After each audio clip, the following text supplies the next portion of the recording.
So this is an electron accelerating in the conductor when an electric field E is experienced, okay, is given by this relation.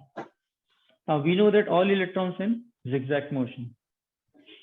All electrons are in zigzag motion, and while in zigzag motion, they are accelerating with an acceleration of A. Okay? Each collision causes the electron to start with its initial velocity, which is called thermal velocity. Thermal velocity. ठीक है, जब सिर्फ thermal velocity थी तब net flow of charge 0 था और conductor में कोई भी करंट फ्लो नहीं कर रहा था। जब इलेक्ट्रिक फील्ड आया तो ड्रिफ्टिंग स्टार्ट हुई, एक्सीलरेटेड मोशन स्टार्ट हुई, जिसकी वजह से करंट एस्टेब्लिश हुआ। ठीक है, तो अब हम अगर इस प्रकार से देखें कि इलेक्ट्रॉन किसी भी कंडक्टर में अपनी एक मोशन कैसे पूरी करता है, वो स्टार्ट हुआ थर्मल वेलोसिटी u1 से। ठीक है, ये दिख रहा है बेटा यहाँ पे रिफ्लेक्शन तो नहीं महसूस हो? नहीं। हाँ, u1 से स्टार्ट हुआ और a एक्सीलरेशन से मूव हो रहा था, t1 टाइम के लिए चला। ठीक है, तो उसकी क्या वेलोसिटी बन गई? फाइनल वेलोसिटी हो गई उसकी v1। ये उसकी एक मोशन है स्टार्ट से नेक्स्ट कोलिजन तक।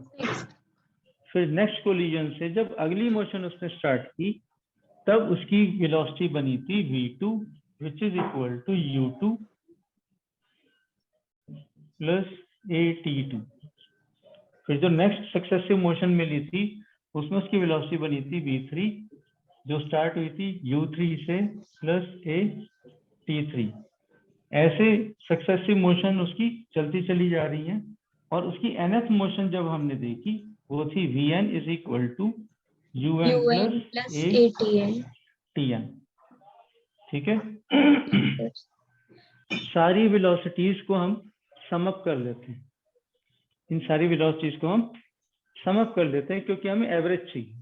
सर एक्सेलरेशन सब में सेम ही रहेगा? हाँ, एक्सेलरेशन तो इलेक्ट्रिक फील्ड चेंज नहीं हो रही, इलेक्ट्रिक फील्ड चेंज कर रहे हैं क्या हम? लेकिन वो कितने फोर्स से कोलाइड कर रहा है ये उसके ऊपर इफेक्ट नहीं करेगा? नहीं करेगा, ये आपने लास्ट ईयर पढ़ा था 11th में काइनेटिक थ्योरी ऑफ गैसेस में। कुछ याद है, कुछ याद है। जो एटम्स आपस में टकराते हैं, इलेक्ट्रॉन्स पार्टिकल्स, ये जो एलिमेंट्री पार्टिकल्स आपस में टकराते हैं, ये परफेक्ट इलास्टिक कोलिजन्स होते हैं, इसमें इनकी एनर्जी लॉस नहीं होती। हाँ, ठीक है, अगर इनकी एनर्जी लॉस हो रही होती तो फाइनली धीरे धीरे क्या हो जाता? मेटल ठंडा हो जाता। हाँ, ठंडा हो जाता और वो कंडेंस होकर इतना छोटा सा पार्टिकल बन जाता। ठीक है, मगर वो ऐसा तो होता नहीं है, जो उसकी साइज है वो तो वही रहती है। इसका मतलब वो टकरा रहे हैं, मूवमेंट हो रहा है, सब कुछ हो रहा है, मगर उनकी एनर्जी लॉस नहीं हो रही है, आपस में एक दूसरे को ट्रांसफर कर रहे हैं। किसी को दे रहे हैं, किसी की ले रहे हैं, मगर टोटल एनर्जी उतनी ही रख। ठीक है, तो वो कंजर्व कर रहे हैं उस एनर्जी को।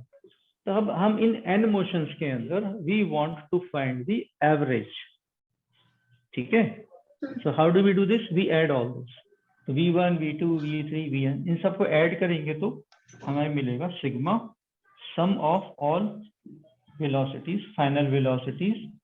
इनको ऐड करेंगे तो मिलेगा sigma sum of all initial velocities plus A सब कॉमन है, और t1 plus t2 plus t3 ये मिलेगा सिग्मा ti। ठीक है, ये सारे सम आ गए हमारे पास। कितनी मोशन के समय? ये n मोशंस के समय।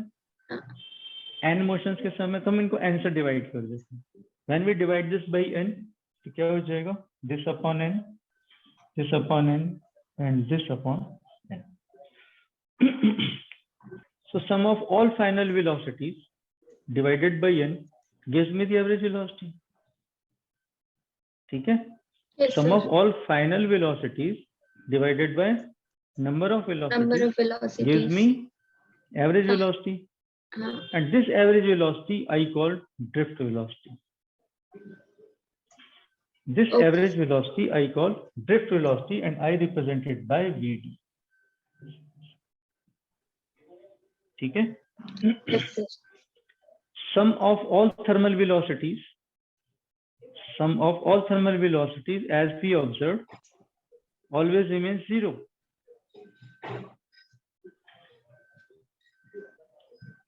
जब हमने इलेक्ट्रिक फील्ड अप्लाई नहीं किया था तब सारे इलेक्ट्रॉन्स थर्मल वेलोसिटी से मूव कर रहे थे. Yes, sir. जितने राइट टू लेफ्ट जा रहे थे उतने लेफ्ट टू राइट भी जा रहे थे. तो इनकी जो नेट सम थी वो सारी की सारी क्या थी? वो 0 थी. इसलिए sigma ui upon n this term gives me 0 result. ठीक है?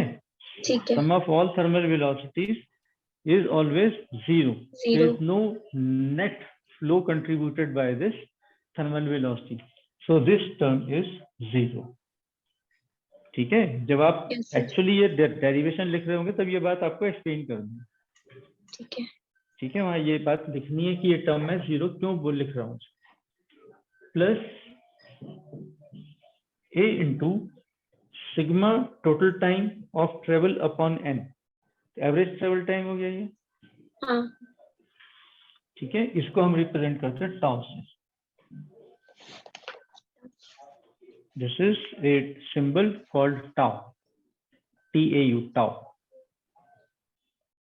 ठीक है? Yes sir. VD क्या है बेटा यहाँ पे? Drift velocity. Drift velocity. A क्या है? Acceleration. Acceleration of electrons. Acceleration of electrons. Tau क्या? Tau summation of time with respect average travel time. Average travel time. ठीक है, इसको आप ऐसे कह सकती हो, सुनो ध्यान से. एक टक्कर मारने के बाद अगली टक्कर मारने तक बीच में एवरेज टाइम कितना स्पेंड किया जिसमें उसने कोई टक्कर नहीं लगाई, दैट इज टाउ. ठीक है? तो मतलब दो टक्करों के बीच वो रिलैक्स था, कह सकते हैं. Yes sir. हाँ, इसलिए इसको हम रिलैक्सेशन टाइम भी कहते हैं. Relaxation time. क्वेश्चन आता है व्हाट इज रिलैक्सेशन टाइम, तो आप उसमें बताएंगे it is the average time spent by the electron between any two successive collisions. ठीक है? Yes sir. स्टेटमेंट लिख लो बेटा ये. It is the average time spent by the electron between any two successive collisions. So this is relaxation time. अब जितनी देर में वो free था तो उसने कुछ डिस्टेंस भी तो ट्रेवल किया था, है ना? The distance travelled by the electron between any two successive collisions is called its mean free path. ठीक है, उसको क्या बोलते हैं हम? Mean free path. ये देखो, दी distance traveled by the electron between any two successive collisions is called mean free path. ठीक है? अब ये दोनों बहुत क्लोजली रिलेटेड हैं. अगर रिलैक्सेशन टाइम कम हो जाएगा, ठीक है, तो डिस्टेंस भी कम अगर हो जाएगा. रिलैक्सेशन टाइम कम हो जाएगा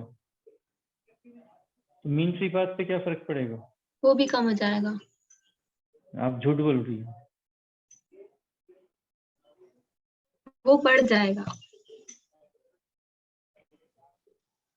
क्यों बढ़ जाएगा? आप कमरे की एक दीवार से दूसरी दीवार तक अगर तेजी से जाती हो तो कमरा छोटा हो जाएगा? नहीं. या कमरा बड़ा हो जाएगा? उतना ही रहेगा. उतना ही रहेगा. तो मीन फ्री पाथ उतना ही रहेगा. अगर रिलैक्सेशन टाइम कम हो रहा है इसका मतलब वेलोसिटी तेज होगी. हाँ. ठीक है। और अगर रिलैक्सेशन टाइम बढ़ गया है तो मतलब मोशन स्लो हो गई है, ठीक है। तो कंडक्टर का हमारा स्ट्रक्चर है वो तो वही रहेगा, उसका फर्क नहीं पड़ेगा, ठीक है। अगर हम टेम्परेचर बढ़ा देते हैं मेटल का तो उसका जो स्पीड है इलेक्ट्रॉन्स का एवरेज स्पीड है वो बढ़ जाएगा। हाँ, तो उससे टाउ कम होगा। क्या कम होगा? टाउ कम होगा, ठीक है। तो टाउ का टेम्परेचर के साथ direct relation, more temperature less relaxation time, less temperature more relaxation time. तो ये क्योंकि डायरेक्ट इम्पैक्ट कर रहा है टेम्परेचर टाउ को, इसलिए हमने ओम्स लॉ में कंडीशन डाली थी कि कोई भी फिजिकल कंडीशन चेंज नहीं होनी चाहिए, provided no change in physical conditions takes place, ठीक है। Provided all physical conditions remains unchange, same रहनी चाहिए, ठीक है। So this is how we have defined this ये रिलेशन। तो हमारा रिजल्ट हो गया फिर लास्ट में Vd is equal to A into tau, और A की वैल्यू क्या है हमारे पास minus E/m tau into E। This is our final result. Yes sir.